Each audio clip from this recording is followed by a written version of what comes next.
बिस्मिल्लाहिर्रहमानिर्रहीम, अस्सलाम वालेकुम नाज़रीन। आप यूट्यूब चैनल देख रहे हैं। मैं इमरान खान हूँ। अब तक की जो लेटेस्ट इत्तलात है मैं आपके साथ शेयर कर देता हूँ। एक तो इंडिया में बदतरीन बारिशें हो रही हैं और 4 तारीख तक, यानी आज 1 सितंबर है, अभी 1 तारीख, 2 तारीख, 3 तारीख और 4 तारीख तक भारत में शदीद बारिशों की पेशनगोई है और लगातार बारिश हो रही है। हिमाचल के इलाकों में, मनाली के इलाकों में, चंडीगढ़ के इलाकों में, ये दीगर जो एरियाज़ हैं इससे मुल्का और कश्मीर में, जहाँ शदीद बारिशें हो रही हैं और इन बारिशों का पानी आएगा रावी में, चनाब में और सतलुज में।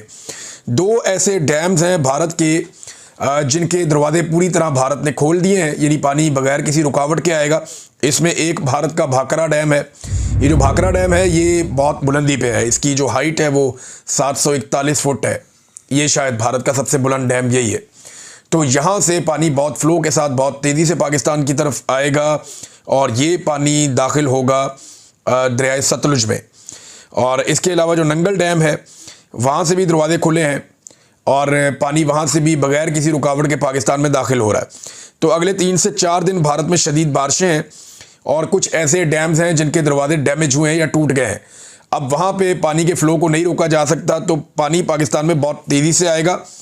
फिर पाकिस्तान की हुकूमत या ब्यूरोक्रेसी बाद में ये कहते हैं, बहाने बनाते हैं कि हमें पता नहीं था, तो हम वक्त से पहले आगाह कर रहे हैं। और ये सोशल मीडिया की कामयाबी है, डिजिटल मीडिया की मेहरबानी है कि उन्होंने भारत से आने वाली एक एक रिपोर्ट पाकिस्तान में पहले आगाह किया। क्योंकि देखें, सोशल मीडिया का दौर है, भारत के अंदर भी लोग सोशल मीडिया इस्तेमाल करते हैं। वो वहाँ से वीडियोज़ बनाते हैं, बताते हैं यहाँ पे तो ज्ञानी आ गई, हम इस इलाके में मौजूद हैं, इस जगह पे मौजूद हैं, और वहाँ से हमारे लोग देखते हैं और वो फिर सोशल मीडिया पे आगाह करते हैं कि ये पानी का रैला आ रहा है। अब गूगल के ऊपर मैप अवेलेबल है कि ये रैला किस तरफ आना है, सबको आइडिया हो जाता है।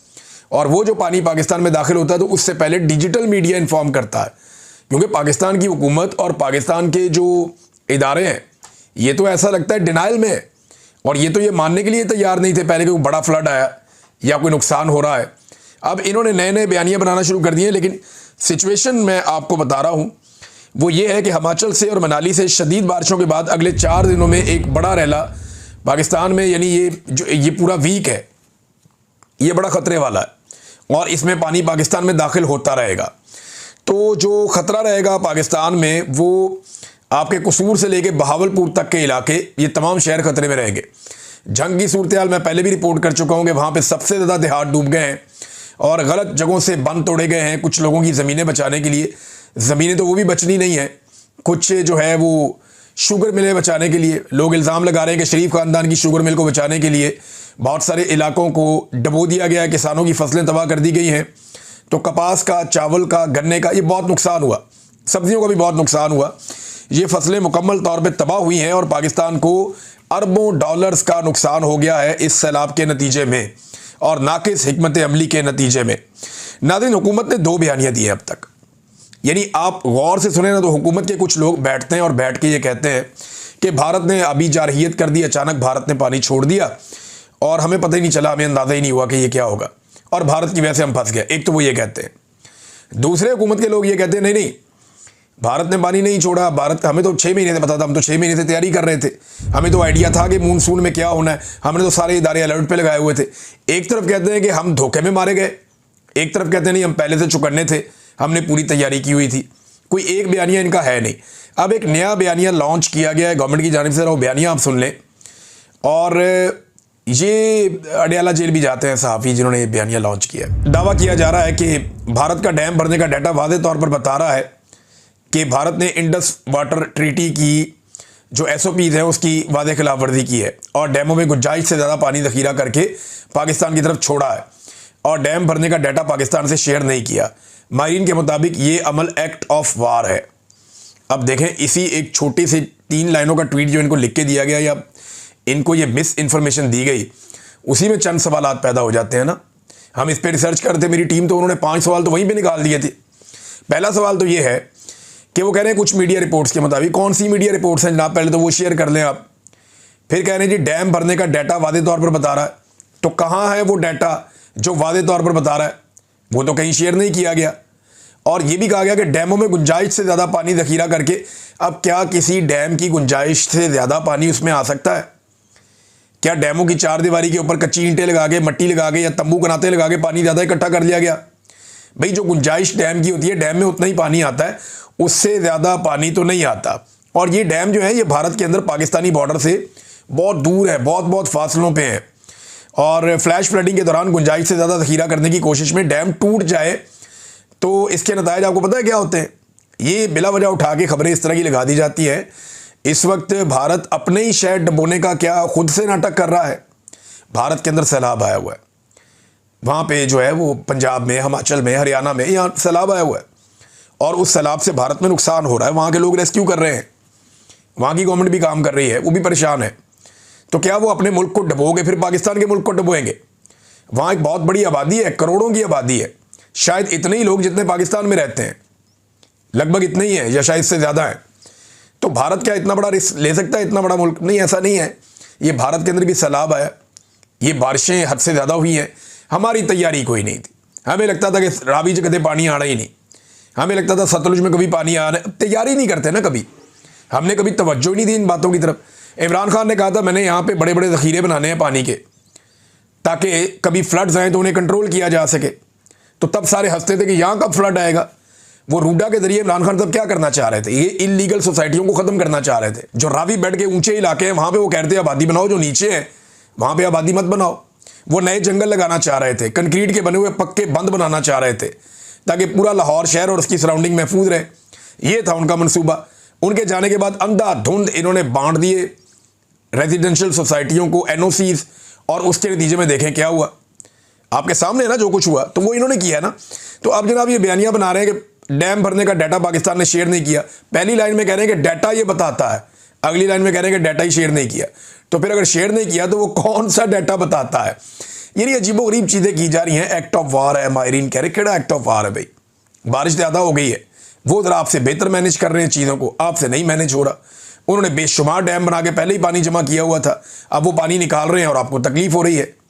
मैं ये नहीं कह रहा कि भारत पाकिस्तान के साथ कोऑपरेट कर रहा है, मैं ये कह रहा हूं कि पाकिस्तान के साथ कोऑपरेट नहीं कर रहा। भारत से आप क्या उम्मीद करेंगे? अच्छे की उम्मीद आप उनसे कैसे कर सकते हैं? अभी आपने उनके तैयारे गिराए तो वो आपको प्रसाद तो खिलाएंगे नहीं। तो आपको तो अपने आप से उम्मीद रखनी थी, तैयारी करनी थी। टके की इनकी तैयारी नहीं थी। हालात क्या हैं मैं ज़रा आपके साथ यहाँ पर शेयर करता हूँ। इस वक्त हुकूमत की तवज्जो इस बात के ऊपर है कि दिन रात जो है वो डब्बे बनाए जा रहे हैं, बाकायदा डिज़ाइन करके तमाम जो अफसरान हैं उनको भिजवाया गया है कि आपने खाना और राशन मरीम नवाज़ की इस फ़ोटो के साथ ये लिख के इस तरह आपने बांटना है। अंदाज़ा करें, लोगों को खाना खिलाने पे तवज्जो नहीं है, अपनी तशहीर करने पे तवज्जो है। और भाई लाखों करोड़ों लोग अगर भूखे हैं, उनमें से चंद हज़ार को खाना खिलाते हैं, वो भी ये मीडिया के ऊपर उसकी टका के तशहीर करते हैं और दिखाते हैं दुनिया को जनाब मरीम नवाज़ का फ़ोटो हमने चिपका दिया। और मैंने आपको पहले दिन बताया था कि ये खुद पसंदी का शिकार ज़हनी मरीज़ हैं, ये लोग यही हरकतें करेंगे और इन्होंने वही हरकतें की है। जापान के अंदर पहले टिकटॉक बनाए, अब वापस आके यहाँ पे रोज़ाना अपने टिकटॉक बनाने के चक्कर में ये लोगों को भी जलील करते हैं, हत्ता कि इन्होंने जानवरों को भी जलील कर दिया है। लेकिन इनको एक बात का आइडिया नहीं है, सोशल मीडिया का दौर है। यहाँ पर ये कोई 80 या 90 की दहाई नहीं है, ये सोशल मीडिया का दौर है। लोगों को बहुत शऊर है। अब वो हालात नहीं है कि आप टीवी पे इश्तिहार चला के अखबारात में पैसे बांट के आप आवाम को बेवकूफ़ बना लेंगे, वो नहीं बनेगी आपसे। अब आवाम अब सब जानते हैं, इंसान तो इंसान है, ये तो जानवरों को नहीं बख्शते। अब यहाँ पे एक वीडियो चलाई गई, फिर मैंने वहाँ पे जो लोकल हमारे जर्नलिस्ट हैं, जो दोस्त हैं, उनसे रब्ता हुआ तो उन्होंने मुझे वो बात बताई कि मैं हैरान हो गया कि इन्होंने तो बेज़बान जानवरों को भी नहीं बख्शा। ये जो मरीम नवाज़ की वीडियो आई है ना, जिसमें वो एक बेड़ी के अंदर वो बहुत सारी भैंसों को इकट्ठा बंद किया हुआ है, जानवरों को, और उन्हें जो है मरीम नवाज़ अचानक जाती है, जाके वहाँ पे कहती हैं, टिकटॉक बनता है कि सारे जानवर ले आए आप बचा के, मुझे इस बात की बड़ी खुशी है, इन जानवरों का मैंने चारा भी रखा हुआ है, आए इन्हें खिलाइए, मुझे बड़ी खुशी हो रही है। ये टिकटॉक एक बनाया गया। ये जानवर ना पिछले 7-8 घंटों से, मुझे उस बंदे ने बताया, उसने कहा जी इसी बेड़ी के अंदर बेचारे बंद हैं। ये बाकायदा जानवर इकट्ठे किए गए और पुलिस ने डंडे मार के इकट्ठे किए, फिर ये जानवर भरे गए इस बेड़ी के अंदर, फिर ये बेचारे भूखे प्यासे जानवर सारा दिन इस बेड़ी के अंदर मौजूद रहे जब तक मरीम नवाज़ पहुंच नहीं गई। बेड़ी के अंदर जानवरों को पहले से भरा गया, भर के वहां पे उन्हें खड़ा कर दिया गया। वो बेचारे तपती धूप के अंदर, पानी के अंदर से, आपको पता है कैसी हबस उठता है आजकल के मौसम में, वहां पे जनाब अंदर फिर आते रहे कि जैसे ही मरीम नवाज़ साहबा के आने का टाइम होगा, आपने वहां से बेड़ी को यूं करके लेकर आना है, यहां से मरीम नवाज़ निकलेंगी और एंड टाइम पे इत्तफाकन आपका आमना सामना हो जाएगा। वो अचानक कहेंगी सारे जानवर बचा के ले आए, मुझे इस बात की बड़ी खुशी है। जानवर बेजुबान है बेचारे, वो तो आपको नहीं बता सकते कि उनके साथ आपने क्या किया है। इन जानवरों की ज़बान होती है ना, तो ये गंदी गालियां देते और ये बताते हैं कि तुम्हारे टिकटॉक के चक्कर में हम पिछले 8 घंटे से धूप के अंदर भूखे प्यासे जलील हो रहे हैं। तो जानवरों को भी नहीं बख्शा इन्होंने अपने टिकटॉक्स के चक्कर में। अब एक और खबर आई, ये जरा देखें आप, इनके काम चेक करें आप। टिकटॉकर, ये सारी टिकटॉकर इकट्ठे हो गए, ब्यूरोक्रेसी वो भी इसी काम पे लग गई है। ये हाफिजाबाद का एक शख्स है, वो ये बता रहा है और कुरान पाक सामने रखा हुआ है। कुरान पाक सामने रख के वो हल्फन बता रहा है कि मेरे साथ हुआ क्या है। वो कहते हैं जी, आजम नज़ीर तारड़ और सारा अफजल तारड़ ये सलाबत खान के कैंप के दौरे के बाद सरकारी अमले ने भैंसों का चारा और वंडा दुकानदार को वापस कर दिया। यानी ये दुकानदारों से चारा और वंडा लेकर आए। जब ये 2 वजीर वहां पे पहुंचे, हुकूमत के नुमाइंदगान, तो उनके सामने थोड़ी सी भैंसों और जानवरों को चारा डाला गया, बांटा गया, बताया गया देखें जी काम हो रहा है। और उसके बाद वो बताता है कि वो वंडा और चारा उठा के दुकानदार को वापस कर दिया गया। ये इनकी हरकतें। अब इस शख्स ने इस वीडियो बनाई और वायरल हो गई। इस पर आजम नज़ीर तारड़ और सारा अफजल ने बजाय इसके कि कोई इसके ऊपर एक्शन लिया जाता, वो इसके ऊपर मुकदमा करवा रहे हैं। अब अंदाज़ा करें, वो बंदा कुरान पाक सामने रख के खुद तमाम हकीकत बता के हलफ ले रहा है कि जनाब ये आपको बेवकूफ़ बनाए। इसी तरह मरियम नवाज जहाँ पे जाती है वहाँ पे एक आर्जी सेटअप लगाया जाता है, बाद में हटा दिया जाता है। अब इन्होंने जाना था एक इलाके में, वहाँ जमात इस्लामी वालों के साथ फटा कर दिया कि जनाब यहाँ मरियम साहिबा बाद में आएंगी मुतवक्का तौर पर, तो तुसी चुको सारा कुछ इतों। वो जमात इस्लामी भी बेचारी एहतजाज करी कि यार सानू काम तो करन दो। वो अलखिदमत वाले अच्छा काम करते हैं, मैंने उनके साथ खुद काम किया हुआ है, उनके साथ मिलकर हमने सामान बांटा, वो मुझे अच्छी तरह याद है। हम सिंध में एक जगह पे काम कर रहे थे, तो हमने इकट्ठे काम किया हुआ है वहाँ पे, और बड़े पैमाने पे काम किया हुआ है एक साथ हमने जमात इस्लामी के साथ। ये उनकी तंजीम है अलखिदमत, बड़ा अच्छा काम किया उन्होंने। तो वो बेचारे काम कर रहे थे और उनके साथ भी इन्होंने ज़्यादती की। वहाँ जाके इंतजामिया चली गई, वो मुशीर है वज़ीर आला, वो पहुँच गए जाके चुक्को जी सारा कुछ, मरियम नवाज का फ़ोटो लगेगा हर चीज़ के ऊपर। तो ये ऐसा लगता है कि ज़हनी मरीज़ को इन्होंने जो है वो मुसल्लत कर दिया पाकिस्तान पे। और ये सिर्फ टिकटॉकर नहीं है, ये जाहिल भी हैं। ये ज़रा नादरीन आप चेक करें, एक ऐसा ट्वीट कर दिया कि मैं तो हैरान ही हो गया। यानी ये किसी बंदे ने एक नाचता हुआ कोई इंसान दिखाया कि ये कोई नाच रहा है, और उसके बाद लिख दिया मरियम नवाज ने शरीकों की ये हालत कर दी है। तो उसके ऊपर जो है मरियम नवाज ने इमोजीज़ लगा दिए हंसने वाले, इंजॉय करने वाले। और पाकिस्तान में सैलाब आ गया, पंजाब डूब रहा है, 20 लाख से ज़्यादा लोग बेघर हो गए हैं, 1 करोड़ के लोग करीब जो है मुतासर होने वाले हैं। तमाम बड़े ज़िलों के अंदर हालत ख़राब है, सूबे के अंदर फसलें डूब गई हैं, जानवरों की लाशें पानी में से निकल रही हैं, दर्जनों अफराद अब तक यहाँ पे जाँ बहक हो चुके हैं। 2 महीने के अंदर अब तक 1000 के करीब पाकिस्तान की हलाकतें पहुँचने लगी हैं, जो पूरे पाकिस्तान में सैलाब से हुई हैं। और ये औरत उस सैलाब को लेकर एक 3rd क्लास आदमी के ट्वीट के ऊपर, नाचने वाला बंदा उसने पता नहीं कोई लगाया हुआ अजीबोगरीब, उसके ऊपर ये इमोजीज बना के इंजॉय कर रही है। यार ये इनकी मेंटेलिटी है। ये जाहिल लाकर पाकिस्तान की मिलिट्री एस्टेब्लिशमेंट ने पाकिस्तान पे मुसल्लत किए हैं, जो लोगों की लाशों का मजाक उड़ाते हैं। मुझे अच्छी तरह याद है, मुझे इस वाक़े से, इस ट्वीट से एक ही चीज़ याद आई, एक ही चीज़ याद आई कि जब शहीद अरशद शरीफ शहीद हुए थे ना, जिस दिन, उस दिन बाप बेटी ने केक काटा था। मैं वो वीडियो भूलता ही नहीं आज तक। 2 चीज़ें मैं कभी नहीं भूलूंगा। ये बाप बेटी वहाँ पे केक काट रहे थे जब पाकिस्तान का बेटा शहीद हुआ था, जिससे पूरा पाकिस्तान प्यार करता था, और जो ट्वीट किया उसकी लाश को दिखा के उसकी मैयत का जो मजाक उड़ाया, मैं उसको कभी नहीं भूलूंगा, इन्हें भूलने भी नहीं दूंगा। ये बड़े सफाक लोग हैं। ये अवाम सैलाब में डूब रहे हैं और ये अपनी इंजॉयमेंट कर रहे हैं। वापस आके तालियां बजाते होंगे, एंजॉय करते होंगे, ये कैसा टिकटॉक बना है मैडम, ये चेक करें, वो चेक करें। जो ड्रामे इन्होंने कर छोड़े, सारा रेस्क्यू इनके चक्कर में पड़ा होता है, सारी ब्यूरोक्रेसी इनके चक्कर में पड़ी होती है कि जनाब हमने वो जाली सीएम को लेकर आना है, लिहाजा उसके टिकटॉक का बंदोबस्त करो, बाकी सारा काम छोड़ दो। अब इदारे भी ये बात जानते हैं कि इनके टिकटॉक ही है और कुछ भी नहीं है। उन्हें भी आइडिया है कि टिकटॉक इनका बनवाना है अच्छा सा, जब ये आए इनका अच्छा सा टिकटॉक बनवाओ, ये वापस जो है सामान चुक के वापस करो, ताला लगाओ। और यही काम हर तरफ हो रहा है और हम होता हुआ देख भी रहे हैं। अब नादरीन, जहाँ पे कुछ और ख़बरें हैं मेरे पास इसी से रिलेटेड, कि एक बहुत बड़ी कंपेन मीडिया की अब लॉन्च की जा रही है। मेरी इत्तला के मुताबिक ये हुकूमत इस वक्त अरबों रुपया खर्च करने जा रही है पाकिस्तान के इलेक्ट्रॉनिक और प्रिंट मीडिया के ऊपर। इवन ये सोशल मीडिया पे भी अब पैसा खर्च करेंगे।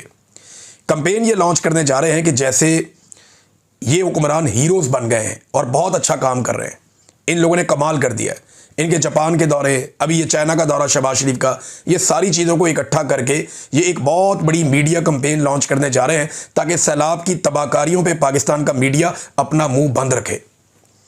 ये मेरे पास पक्की इन्फॉर्मेशन है, क्योंकि जो लोग ये काम करते हैं ना वो मेरी फील्ड के लोग हैं, जो इनके साथ भी काम करते हैं वो मेरे ही लोग हैं, मेरे हमवतन हैं। तो मुझे इन्फॉर्मेशन आती है, जब ये मेरे खिलाफ भी कोई प्रोपेगेंडा लॉन्च करते हैं मुझे पहले पता चलता है कि इमरान भाई तगड़े हो जाएं, आ रहा है, मुझे आइडिया हो जाता है। तो अब मुझे ये पता चला है कि ये एक बहुत बड़ी मीडिया कैंपेन लॉन्च करने जा रहे हैं। इसके बारे में और सहाफ़ियों ने भी रिपोर्ट कर दिया है, कुछ आने वाले दिनों में रिपोर्ट हो जाएगा। मेरी पाकिस्तान के जो डिजिटल मीडिया के हमारे सहाफ़ी हैं, जो इस वक्त पाकिस्तान के तमाम मीडिया पर हावी हैं और वो बढ़ चढ़ के काम कर रहे हैं अपनी जान खतरे में डालकर, मेरी उनसे गुजारिश है, सोशल मीडिया के जो वॉरियर्स हैं, मेरी उनसे गुजारिश है और साफ साफ मैं आपको बताऊंगा कि आपने इंतहाई महदूद वसाइल में इनका प्रोपेगेंडा आपने बेनकाब करना है, इनका आपने मुकाबला करना है। अगर इनके पास पैसा है तो हमारे पास क्या है? Man power. इनके पास पैसा है, हमारे पास मैन पावर है। ये लालच के जरिए काम करते हैं, हम हिम्मत के जरिए काम करते हैं और हक के लिए काम करते हैं। इनके पास ताकत है तो हमारे पास दिमाग है, इनके पास वसाइल हैं तो हमारे पास आइडियाज़ हैं, इनके पास हुकूमत है तो हमारे पास जुल्म का सामना करती हुई आवाम है बहुत बड़ी तादाद में, इनके पास प्रोपेगेंडा है तो हमारे पास हक़ाइक़ और सच्चाई है। वो ताकत, पैसा और इख्तियार इस्तेमाल करेंगे, हम हक और सच को अपना हथियार बनाएंगे। इनका भरोसा और इन्हिसार मिलिट्री एस्टेब्लिशमेंट पर है और हमारा भरोसा अल्लाह रब्बुल इज़्ज़त पर है। तो मेरी आप सबसे गुजारिश है, जो सोशल मीडिया के वॉरियर्स हैं, ये जितने भी हमारे डिजिटल प्लेटफॉर्म्स के जितने भी सहाफ़ी हैं, आप सारे फील्ड्स में उतरे हुए हैं, बहुत अच्छा काम कर रहे हैं। कुछ का मैं नाम ले पाऊंगा, कुछ का नहीं ले पाऊंगा। बहुत सारे अनसंग हीरोज़ हैं जो दिन रात काम कर रहे हैं, पाकिस्तान के हर शहर से काम कर रहे हैं। मकामी सहाफ़ियों ने बड़ी जिम्मेदारी के साथ सोशल मीडिया के ऊपर रिपोर्टिंग की है और बहुत सारे ऐसे अवामुन्नास के बीच में से लोग हैं जो अवामी इशूज़ को उजागर कर रहे हैं। आप सारे दाद के मुस्तहिक हैं, आप मुकाबला कर रहे हैं एक जालिम रजीम का। आपका हथियार सिर्फ और सिर्फ आपका माइक और आपका मोबाइल फ़ोन है और उसके ऊपर लगा हुआ एक छोटा सा कैमरा है। इसके ज़रिए से आप मुकाबला कर रहे हैं। यही आपकी ताकत है, यही आपका हथियार है। आपने इनके प्रोपेगेंडा को बेनकाब करना है और पूरी ताकत के साथ करना है।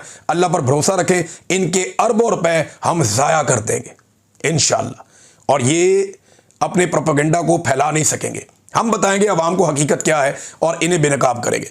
नाज़रीन, इमरान खान साहब का केस जो अडियाला जेल में लगना था, तोशाखाना 2, एक मरतबा फिर उसकी समाअत आज मुलतवी हो गई। क्यों मुलतवी हो गई?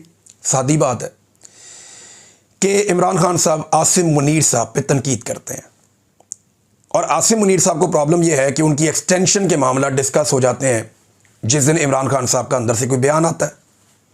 अब एक्सटेंशन के मामला जब डिस्कस होते हैं तो उनको प्रॉब्लम होती है इससे, लिहाजा इमरान खान के भांजों को अंदर रख के दबाव देने की कोशिश की गई, उनकी बीवी को भी, वो नहीं मान रहे। उनके बेटों को वीज़ाज़ नहीं दिए जा रहे, वो नहीं मान रहे। माफ़ी की उन्हें ऑप्शंस दी जा रही हैं, वो नहीं मान रहे। चलें उन्हें पशेमानी की ऑप्शन दी गई, वो नहीं मान रहे। उन्हें कहा गया अफसोस का इजहार कर दें, वो नहीं मान रहे। उन्हें कहा गया चलो यार पार्लियामान में कोई बात कर दें या किसी अदलिया में बात कर दें आप, वो नहीं मान रहे। तो इमरान खान तो मान नहीं रहा इनसे और इनको आइडिया है इस बात का कि वो सख्त से सख्त स्टेटमेंट दे देगा।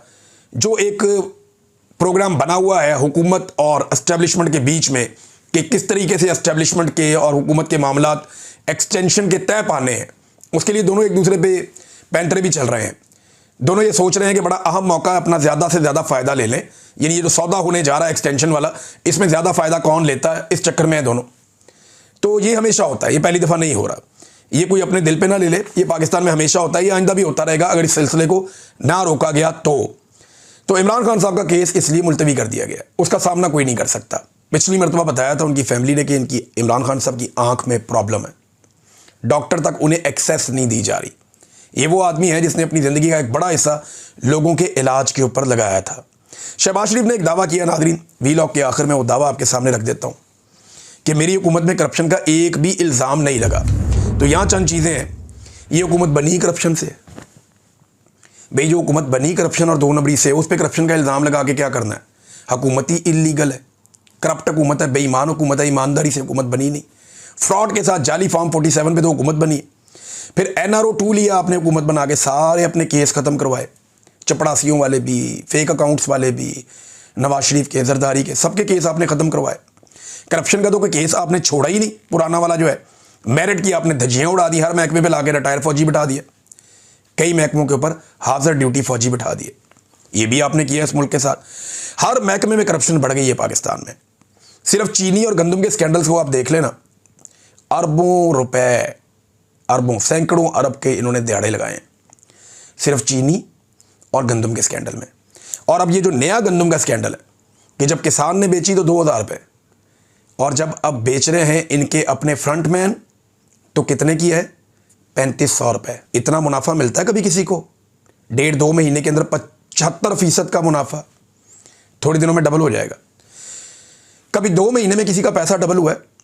आप दुनिया के बेहतरीन मुल्क के अंदर भी कारोबार करें ना तो आपको पैसा डबल करते करते 3-4 साल लग जाते हैं। यहाँ पे 2 महीनों में पैसा डबल होता है। ये ऐसा माफिया, ये करप्शन नहीं है तो और क्या है? ये आप किसानों के साथ जो आपने किया, ये बहुत बड़ा स्कैंडल है। हर चौथे दिन कोई ना कोई नया स्कैंडल आ जाता है।